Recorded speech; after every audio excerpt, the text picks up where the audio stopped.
Assalamualaikum warahmatullahi wabarakatuh. Alhamdulillah wassalatu wassalamu ala Rasulillah. Innal hamdalillah nahmaduhu wa nasta'inuhu wa nastahdihi wa nastaghfiruh wa natubu ilaihi wa natawakkalu alaihi wa na'udzu billahi min shururi anfusina wa sayyiati a'malina. May yahdihillahu fala mudilla lahu wa may yudlil fala hadiya lahu.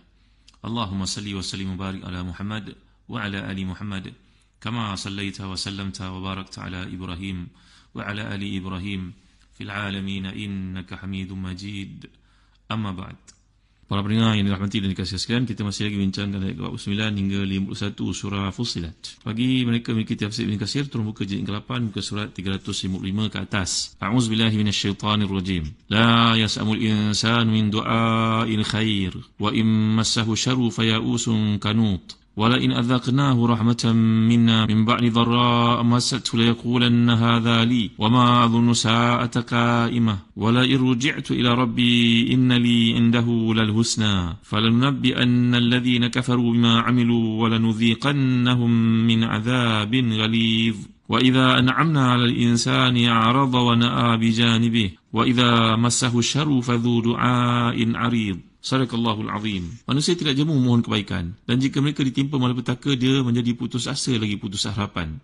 Dan jika kami merasakan kepadanya satu rahmat daripada kami sesudah dia ditimpa kesusahan, pastilah dia berkata, ini adalah hakku, dan aku tidak yakin bahawa kiamat itu akan datang. Dan jika aku dikembalikan kepada Tuhanku, maka sesungguhnya aku akan memperoleh kebaikan dari sisinya. Maka kami benar-benar akan memberitakan kepada orang-orang kafir apa yang telah mereka kerjakan, dan akan kami rasakan kepada mereka azab yang keras. Dan apabila kami memberi nikmat kepada manusia, dia berpaling dan menjauhkan diri. Tapi apabila dia ditimpa malapetaka, maka dia banyak berdoa. Jadi ini merupakan satu sifat yang digambarkan tentang tughyan an-nafs al-insaniyah. Ghairu khasin bi ahli syirk, bal huwa munbathun fi jami'il nasi ala tafawutin ila man asamallah. Kata Ibn Ashur, walaupun sifat ini lebih ghalib kepada si kafir musyrik, tetapi ada juga kalangan umat Islam, mereka yang di kalangan muslimin yang juga mempunyai sifat-sifat semikian. Iaitu ini menunjukkan kepada sifat manusia yang memang gelabah. Bila diberikan sesuatu nikmat, maka dia lupa. Dia akan merasakan itu semua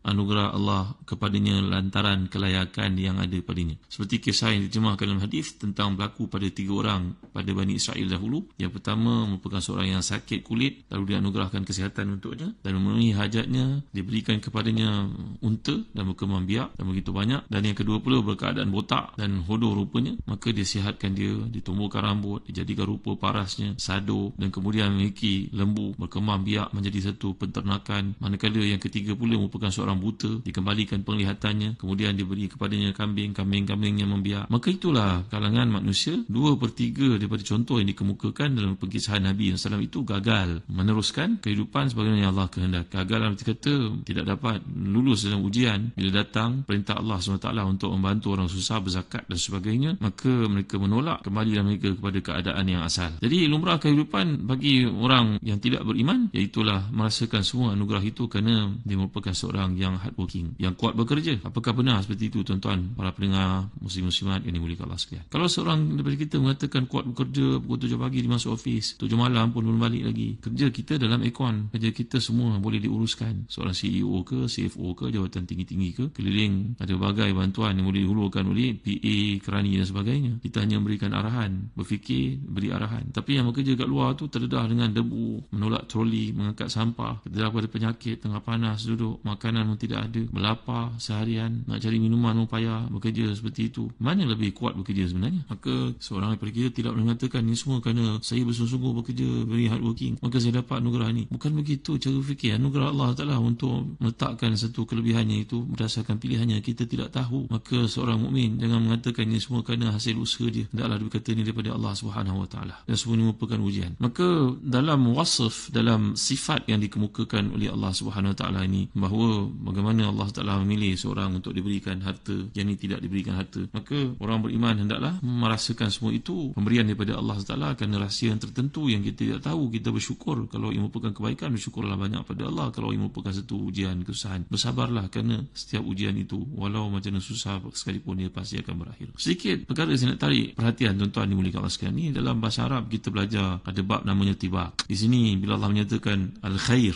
la yasamul insanu min du'ail khair wa im massahu syarru fayausun kanut. Ini al-khair lawan ni asyar. Ini namanya tibaq. Kalau kita belajar ilmu balaghah, ini penyebutan dua kalimah yang punya perbezaan, antonim berbeza. Yang pertama kebaikan, yang kedua merupakan keburukan, disebut oleh Allah dalam rangkap yang dekat seperti ini. Ini dipanggil tibaq. Kemudian dapat kita lihat juga ada beberapa isti'arah yang dikemukakan. Sebagai contohnya yang Allah gambarkan wa na'a bijanibih. Ini merupakan satu majas yang nak menunjukkan kepada diri kita. Umpamanya kita sebut dalam satu ayat lah, ini perkara boleh menyebabkan seseorang itu panas punggung, tak nampak pun batang hidung. Ini batang hidung ni majas lah tuan-tuan, menunjuk kepada satu bahagian disebut daripada anggota. Batang hidung tu makna seluruh tubuh kita lah. Ini memang ada dalam mana-mana bahasa di dunia pun penyebutan sebahagian anggota badan, tetapi ia merujuk kepada keseluruhannya. Zikru al-ba'd wa arada al-kull disebut, ni sebut sebahagian tapi merujuk kepada keseluruhannya. Begitu juga kita dapat lihat perkataan azabin ghalidh. Azab ini disifatkan ghalidh. Ghilzah, ghilzah ni merujuk kepada keras. Kan kita baca daripada ayat awal surah Fussilat ini, sifat si kafir ini kita dapat lihat bahawa mereka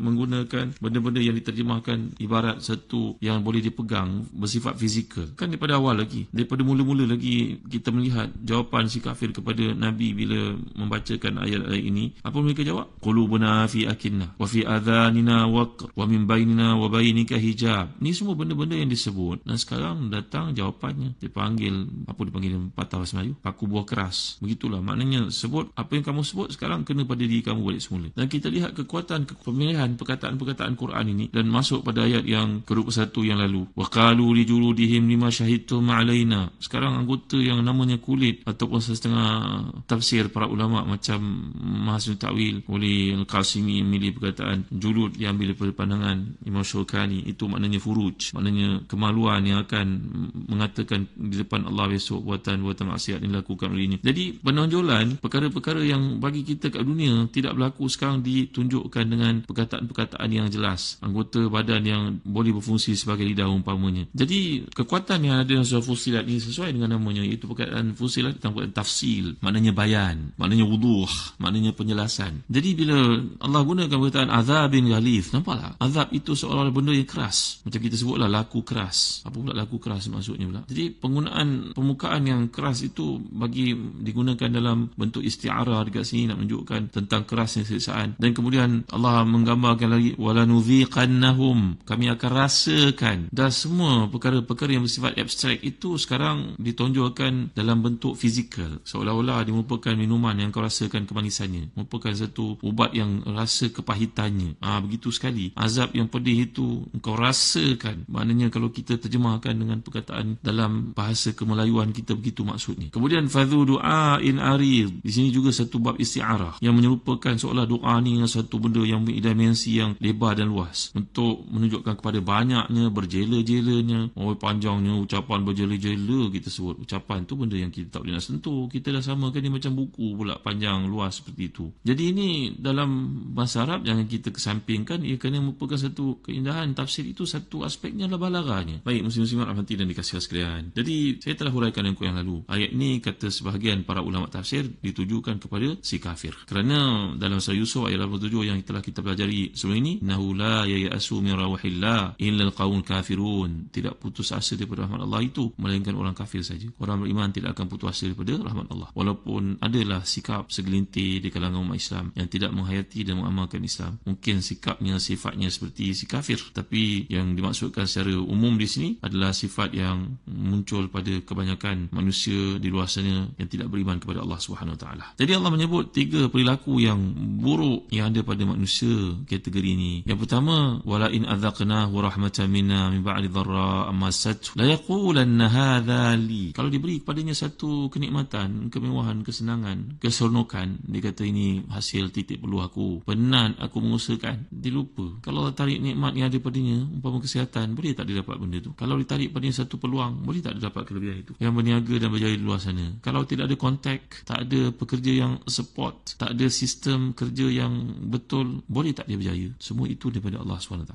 Yang kedua, sikap yang salah ini bila dia mengatakan wama adhunnu sa'ata qa'imah, aku merasakan kiamat ni tak berlaku, ini semua cerita dongengan. Maka kita kenalah berlumba untuk dunia ni, jangan cerita bab akhirat dalam perkembangan dunia kita, dalam kemajuan yang kita capai. Tak sesuai kalau ikut Islam ini, maka nanti kita ketinggalan dan sebagainya. Kata-kata yang bersifat demikian menafikan adanya kiamat dan perhitungan amal. Kena ingat itu kata para sahabat, contohnya Jundub bin Junada yang ketika berkata, ingat harta yang kamu bawa pulang itu akan dihisap oleh Allah, yang halalnya dihisap, yang haramnya akan diazab. Itu bukan kata-kata orang biasa, itu kata sahabat, tuan-tuan dimuliakan Allah sekalian. Jadi kiamat ini ada satu benda yang pasti berlaku dan dibawakan dalam ketersusunan surah Fussilat ini bagi menggambarkan rukun iman ini mesti tumbuh subur dalam diri setiap yang baca Al-Quran ini, supaya mereka sedar bahawa ini merupakan hari perhitungan yang pasti berlaku dan akan menghisap segala yang mereka kerjakan. Jadi keraguan adanya ba'ath, iaitu kebangkitan ini, tidak muncul kecuali dari diri si kafir, si munafik yang menampakkan zahirnya Islam tapi menyembunyikan kekufuran. Manakala si mukmin ini satu teras dalam hidupnya. Segala perkara dilakukan akan disemak, diselia oleh perasaan adanya hari kiamat, menyebabkan dia takut untuk melanggar perintah-perintah Allah SWT. Seterusnya yang ketiga, sifatnya ada pada si kafir musyrik ini, munafik ini, katanya wala irji'tu ila rabbi innali 'indahu lal husna. Nanti kalau berlaku kebangkitan, kamu jangan risaulah, aku tahulah nak meloloskan diri aku kan punya banyak wang ni, besok semua aku bawa, aku beli dengan Allah besok syurga itu. Ini kata-kata tuan-tuan dimuliakan Allah, seperti kata seorang yang telah berkata kepada Khabbab bin Al-Araj yang telah saya ceritakan dalam kuliah-kuliah terdahulu, namanya Al-Az bin Wa'il. Manusia menderita yang celaka ini berkata demikian kepada Allah SWT. Dan kita dapat lihat di sini ada 5 sisi penekanan taukid yang disebut. Pertama, inna, ini namanya taukid. Li, ini maknanya dikuatkan lagi. Inna li, tengok ayat ni, aku besok ke akhirat tak sama duduk dengan kau. Macam kat dunia ni, aku punya kemewahan, kesenangan, rumah aku pun tak sama dengan kau, kenderaan aku pun tak sama dengan kau, duduk aku pun tak sama dengan duduk kau. Apa yang kau nyebut tentang aku? Inna li indahu lal husna, maka dia mendahulukan dirinya. Keakuan ini sifat yang bahaya, tuan-tuan. Nanti kalau ada peluang kita lihat sifat Qarun sebagai contohnya, bila mengatakan kepada Nabi Musa AS, wa atainahu minal kunuzi ma inna mafatihahu latanu bil usbati ulil quwwah idh qala liqaumi, ketika dia berkata kepada kaumnya bahawa aku diberikan semua ini, harta ini milik aku. Qarun berkata kepada kaumnya bahawa ini semua pemberian Allah kepadaku kerana aku. Keakuan ini, tuan-tuan, macam juga kata Fir'aun ketika bercakap dengan Nabi Musa AS, inna hadhil anhar tajri min tahti, ni sungai-sungai mengalir di bawah tapak kaki aku. Maka sifat keakuan, kata-kata keakuan ni sifat yang Allah benci, tuan-tuan dimuliakan Allah sekalian. Kemudian indahu, ini laras berikutnya dalam frasa ayat ini yang dikemukakan oleh Al-Quran yang kita sedang baca ini. Innali indahu, menunjukkan bahawa kebaikan telah tersedia di sisinya untuk aku, bahawa aku ni punya besok kedudukan di sisinya. Lal husna, ni lal husna, tengok perkataan lam. Lam ni sekali huruf taukid, ini lam ta'kid yang tugasnya untuk menguatkan. Kemudian husna, husna ni merujuk kepada pengertian kesempurnaan pada kebaikan. Husna, hasan, besok aku akan dapat tempat yang paling sempurna. Maka jangan risau keadaan aku. Maknanya orang kafir ini yakini bahawa dirinya berhak mendapat kebaikan akhirat kerana dia telah pun mendapat kebaikan dunia. Dia berharap kepada Allah padahal amal perbuatannya buruk. Ini tingkah laku orang-orang yang tidak beriman. Lalu semua itu dijawab dengan kejutan yang berlawanan dengan perkiraan mereka. Allah mengancam mereka, iaitu a'udzubillahi minasyaitanirrajim, falanunabbi'anna alladhina kafaru bima 'amilu walanudhiqannahum min 'adzabin ghalidh. Satu ayat saja menjawab kata-kata mereka yang angkuh, yang sombong itu. Sungguh kami akan menyampaikan berbagai kemaksiatan yang telah kamu buat pada hari kiamat nanti, semuanya akan didedahkan. Seperti yang kita baca ayat waqalu li juludihim lima syahidtum alaina. Besok anggota itu akan menjadi persaksian, maka mereka mengatakan, kenapa kamu beri persaksian kepada aku? Celakanya kamu, aku buat demikian untuk melindungi kamu pula pergi dedahkan keaiban-keaiban ini. Maka semua kemaksiatan yang kamu perbuat itu akan kami balas dengan siksaan yang sangat keras. Walanudhiqannahum, kami akan rasakan. Kalau kat dunia kamu merasai kenikmatan hidup itu dengan bergelumang dengan segala maksiat yang aku larang kamu buat itu, kamu seronok masa sekarang, masa untuk merasai siksaan hari kiamat. Dan pernah saya bacakan untuk tuan-tuan sebuah hadis yang mana seorang dicampakkan ke neraka sekelumit waktu, sedetik cuma. Ditanya kepadanya, pernah tak kau bahagia dahulu fulan? Padahal 80 tahun hidup dalam kemaksiatan dengan kemewahan di dunia dahulu. Dia menjawab, tidak pernah. Padahal begitu lama dia hidup di dunia dalam melanggar melanggar perintah Allah SWT. Apalah gunanya satu perbuatan kesenukan yang dianggap begitu nikmatnya, tapi sebenarnya di penilaian akhirat sebagai sesaat saja. Nanti ke akhirat nanti berabad duduk dalam neraka dan siksaan. InsyaAllah tuan, kita akan huraikan perkara yang lebih lanjut dalam kuliah akan datang. Wallahu a'lam wa sallallahu ala sayyidina Muhammad wa ala alihi wa sahbihi wa baraka wa sallam. Walhamdulillahi rabbil alamin wa barakallahu fikum. Wassalamu alaikum warahmatullahi wabarakatuh.